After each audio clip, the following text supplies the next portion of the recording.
In 2023, Fox News paid $787.5 million, one of the largest defamation settlements in American history. Fox News and Dominion Voting Systems, with the two sides reaching a settlement just hours after the jury was sworn in. Fox agreeing to pay Dominion more than $787 million over the network's unsupported claims that the 2020 presidential election was rigged. But the money isn't the story. The story is what the lawsuit forced into the open. Private messages showing exactly how the news business really works. Fox's own hosts, privately, didn't believe the election fraud claims they were putting on air. Tucker Carlson called them, quote, absurd. Laura Ingraham called the lawyer pushing them a nut. Dana Perino called the whole thing, her words, total BS. So why air it? Because after Fox correctly called Arizona for Biden, viewers started defecting to Newsmax, and the network went, in its own internal language, to war footing to win them back. One Fox executive summed up the whole machine in a single private message. He wrote, "It's remarkable how weak ratings make good journalists do bad things." Not ideology, retention. Hold that sentence in your head because it explains almost everything about the last 50 years of American news. If you want to understand why the news frightens you, enrages you, and sorts you onto a team, stop asking what the media believes. Start asking how it gets paid. Because in 50 years, the answer to that question has changed 5 times. And every single time it changed, the news changed with it. Here's the whole story in one picture. Start with the era everyone's nostalgic for. Walter Cronkite, 3 networks, the most trusted man in America. And that's the way it is. Friday, March 6th, 1981. I'll be away on assignment, and Dan Rather will be sitting in here for the next few years. In the 1970s, roughly 70% of Americans said they trusted the media. Today, 28%, the lowest number ever recorded. Among Republicans, it's single digits. The tempting story is a fall from grace. Journalism had virtue and lost it. But the evidence says something more interesting. That golden age of objective news, it wasn't primarily a moral achievement. It was an economic artifact. For most of American history, newspapers were openly, proudly partisan. By 1860, roughly 80% of the press was affiliated with a political party. Objectivity only became the professional ideal in the 20th century, and media historians tie its rise directly to the profit motive. Think about the math.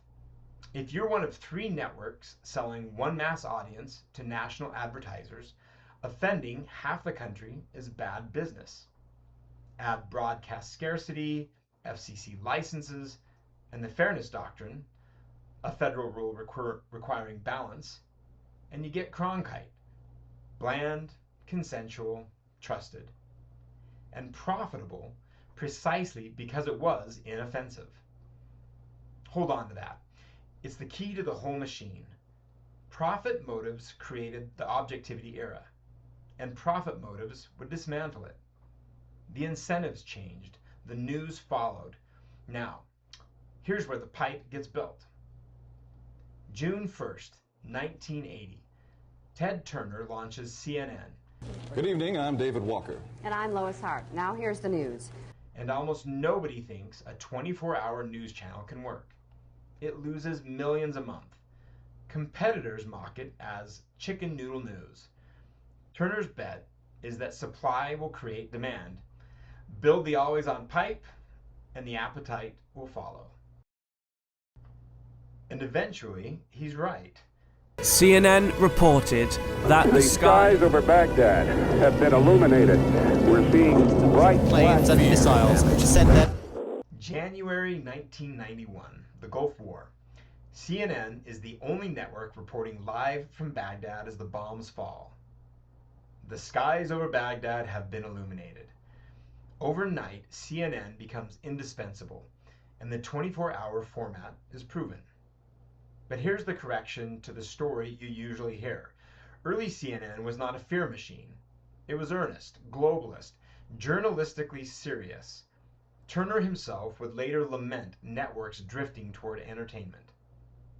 CNN's real contribution was structural. A 24-hour channel is a beast that must be fed every hour of every day. Original reporting, bureaus, correspondence, investigations is the most expensive way to feed it. Two people arguing in a studio, that's almost free. The format itself created a permanent gravity away from expensive journalism toward cheap opinion. CNN built the chassis, it just didn't install the engine that came next. Now, if you're building a timeline of how news became outrage, the pivotal date is not 1996, when Fox News launched. It's August 5th, 1987, the day the FCC repealed the Fairness Doctrine, the rule requiring broadcasters to present opposing views. 1 year later, a Sacramento radio host named Rush Limbaugh goes national, with a syndication model that is pure business genius. Stations get his show for free, paying only with a few minutes of ad time per hour. Limbaugh goes from one station to more than 600. 20 million weekly listeners, over $80 million a year for one man, a microphone, and a phone line. No reporters, no bureaus, no fact checkers. Nearly pure margin. Talk radio proved the thesis that would define the next 4 decades. A combative, one-sided, emotionally intense product is dramatically cheaper to make and more addictive to consume than journalism. The Fairness Doctrine had made that product illegal. Deregulation made it a goldmine. Then it gets televised. Roger Ailes was not a journalist, he was a Republican media strategist. And back in 1970, he was involved in a memo titled A Plan for Putting the GOP on TV News. The memo's logic was brutally frank. People are lazy. With television, you just sit, watch, listen. The thinking is done for you. Fox News, launched with Rupert Murdoch's money in '96, was the third attempt at that 26-year-old blueprint. And this time, the economics were ready. Here's the detail most people miss. Fox's profit engine isn't primarily advertising. It's affiliate fees, a per subscriber toll every cable household pays, whether they watch Fox or not. Worth well over $1 billion a year. One analysis found Fox could sell 0 ads and still run a fat profit margin. Think about what that rewards. You don't need the biggest audience. You need the most devoted one. So devoted that no cable operator would dare drop you. Intensity, not breadth. That is a structural, mathematical push toward tribal loyalty as a product feature. And before anyone thinks this is a story about one party, MSNBC ran the same play in mirror image. Keith Olbermann's show began as a straight newscast. The liberal crusader turn came later, and ratings jumped 61% in a year. By one analysis, MSNBC's schedule became more opinion-heavy than Fox's, 85% opinion versus 55%. The outrage model isn't conservative or liberal, it's just profitable in both directions. Now, here's the part of the story that gets far too little attention, because it isn't loud. It's an absence. Quality journalism. State House reporters, City Hall beats, investigative teams was never really a profitable product on its own. It was cross-subsidized. A newspaper was a bundle, sports, comics, weather, and above all, classified ads.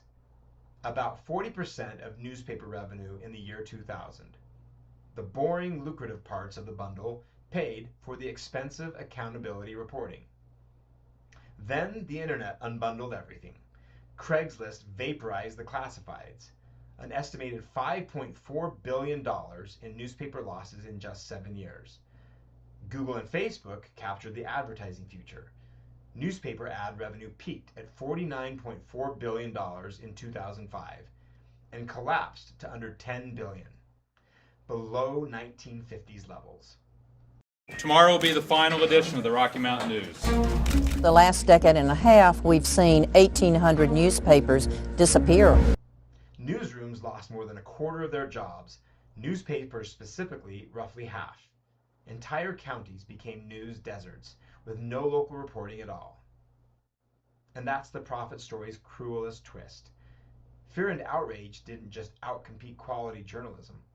Quality journalism's funding was amputated. The sober alternative didn't lose the argument, it lost its patron. Everything to this point required human executives making choices. The social media era automated the selection. When attention itself became the product, harvested by feeds sold to advertisers, the algorithms optimizing that harvest discovered, with mechanical indifference, exactly what human editors had discovered before them. Outrage retains. A landmark study of over 500,000 tweets found that each additional more emotional word in a post, words like attack, shame, betray, increased its spread by roughly 20%. Then came the documented case. In 2018, Facebook rewired its newsfeed around, quote, meaningful social interactions, engagement. There is a pattern of behavior that I saw at Facebook, of Facebook choosing to prioritize its profits over people. And any time that Facebook faced even tiny hits to growth, like 0.1% of sessions, 1% of views, that it chose its profits over safety. Whistleblower Frances Haugen's leaked documents showed the company knew what happened next. Publishers and political parties across the spectrum told Facebook they were shifting to, quote, more angry, polarizing, divisive content, because that's what the algorithm now rewarded. An internal memo admitted the change had, quote, unhealthy side effects on important slices of public content, such as politics and news. The outrage machine no longer needed a Roger Ailes.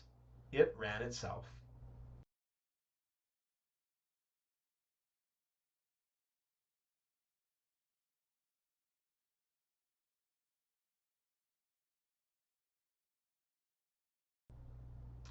The final stage atomized the model down to the individual and quietly inverted the old broadcast math. Cronkite's economics sold a huge, inoffensive audience to advertisers. The creator economy sells a small, intensely bonded audience directly. Superfans, subscriptions, merch. Per person, a devoted niche is worth far more than a broad, lukewarm crowd, which means the rational business move is no longer to be broadly acceptable, it's to be someone's everything. Joe Rogan's audience dwarfs cable primetime. Spotify has paid him a reported $250 million for it. And at the extreme end sits the purest specimen ever documented, InfoWars. Alex Jones's operation was never really a media company. It was a supplement store with a fear engine bolted to the front. Court records showed roughly $165 million in sales in about 3 years. Staff testified to watching which conspiratorial broadcast spiked sales, and then working to, quote, emulate spikes. On the day InfoWars ran a Sandy Hook denial headline, daily sales of a single supplement quintupled. The lie wasn't adjacent to the business. The lie was the marketing funnel. Now to the staggering judgment against Alex Jones, the conspiracy theorist and InfoWars host who claimed the Sandy Hook school massacre was a hoax. Well, he has now been ordered to pay nearly $1 billion to the families of 8 victims. Jones now owes the Sandy Hook families more than $1 billion. And meanwhile, the vacuum left dead by local newspapers is filling with something worse than nothing. By 2024, researchers counted more fake AI-generated, quote, local news sites than actual daily newspapers left in America. Flip a coin. Those are the odds that the local news site you find is a fake. So, tally the results. Media trust, 28% and falling. With a partisan gap so wide the two Americas no longer share a referee. 45% of Americans now actively avoid the news. It makes them feel anxious and powerless. That's the audience's verdict on a strategy of maximum emotional intensity. Two honest caveats here. The machine didn't invent your negativity bias. Evolution did. Outlets exploited a vulnerability at least as much as they manufactured one. And the heaviest partisan news consumers are a minority. Most Americans aren't radicalized. They've simply checked out, which carries its own cost. But neither caveat rescues the system, because the pattern across 50 years is unmistakable. In every era, the revenue model determined the product. Mass advertising brought us bland objectivity. Affiliate fees bought us tribal loyalty. Algorithmic engagement bought us automated outrage. Parasocial subscription bought us conspiracy as a sales funnel. At no point did anyone ask what information a self-governing people actually needs, because that question has never appeared on a balance sheet. And here's why that's actually good news. If the problem were evil people, we'd be stuck. Bad people are permanent. The problem is incentives. And incentives are a design choice. Broken incentives produce bad behavior. Bad behavior produces bad outcomes. So the fix starts at the incentive layer, not the outrage layer. One regulatory change in 1987 rewired American discourse within a decade. Incentives build this machine. Different incentives can build a different one. When content makes you afraid or furious, that feeling isn't evidence of importance. It's the retention system working as designed. If you think liberals are terrible, you're wrong. If you think conservatives are terrible, you're also wrong. The machine profits from your certainty that your neighbors are the enemy. You're the boss of your attention. Spend it like it's money, because to the machine, it always was. And a final parting thought. Remember, in the US of A, you are the boss.